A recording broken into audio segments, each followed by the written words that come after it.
Hi, this is Pablo Yanez. Having covered place markers, we're ready now to move on to the next major graphical tool with Google Maps, which is to add lines and shapefiles. So we're going to move down to this sports layer, and I'm going to click on sports, and you'll see that that is now the active layer because of the blue bar that you get to it. And I'm going to add a shapefile, an area marker for Barksdale Field. And so what I'm going to do is I'm going to click on the draw a line icon, and you'll get this add a line or shape, which is actually one tool, and I'll explain the difference in a second, as well as these route tools, which I don't recommend that you actually use in your Google Maps right now. They have interesting functions, but they can also be a little bit quirky. So I'm going to start by selecting the add a line or shape, or sorry, area. And I'm going to start by clicking on one of the corners of Barksdale, moving to the next corner, and again, and again. Now, this tool can be used to both draw lines and shapes. Right now I'm going to do a shape, so I'm actually going to go to my starting point and click on it again. And that has now defined an area. So what I'll do is I'll label this area Barksdale Field, and I will give it the description of home of lunchtime soccer, the greatest sporting institution at William & Mary in my opinion. And I will hit save. And you'll notice now that unlike point markers, I get some actual information about this area. It tells me the perimeter in feet, 1,091, as well as the surface area of that feature that I've marked, which is 1.61 acres. It's a great feature. I haven't quite figured out how to change the units, and I suspect that Google, it's a typical Google product, so it just does it knowing where you are. And it's using not metric units because we are in the US of A. So just like place markers, I can edit my area by hovering over Barksdale Field and clicking on the paint icon. Instead of this being just an icon that I'm editing, what I'm going to edit for shapefiles is the color of the area that you're marking off. It's soccer, so we'll make it a green. Actually, we'll select a little bit darker green. Well, actually, green is not going to show up very well on green, is it? Let's select yellow.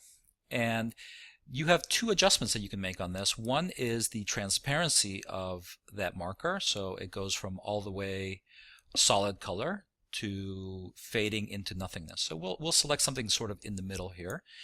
The other feature that you can modify on this is the border. So that's the thickness of the border for that area. So I'm going to leave it with a marker with a border area about that wide. So that's we're gonna have that as our Barksdale marker. And you see that it's now in sports. So let's do one other area. Let's do Zabel, obviously. And you'll see here, we're going to go back here, and I'm going to zoom in a little bit. And you'll see that you can work with this in a little bit more detail. So I'm going to sort of quickly, now obviously if you were doing this for a sort of finished product, you might want to actually do it a little bit more carefully. But what I'm doing here is sort of outlining the stadium, including the stands. And you can see that you can actually be pretty granular with your outline.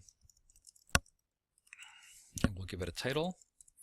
And again, just like we did with place markers, we could add video, or either video that we've created and added to YouTube, or images that we've taken, or something directly off the web.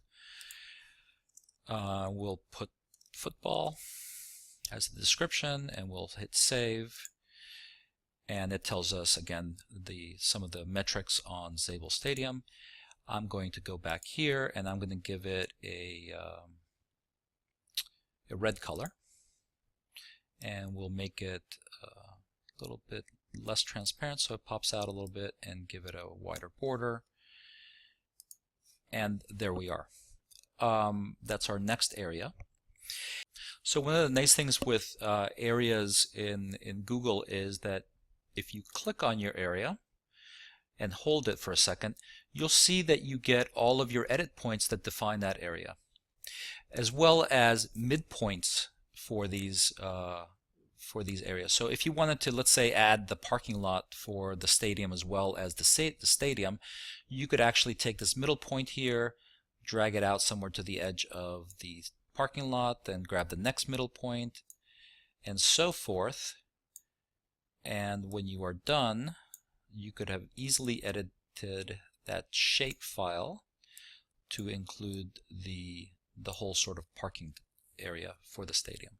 The next tool that we want to talk about is very similar, but instead of defining shapes, we are going to use it to define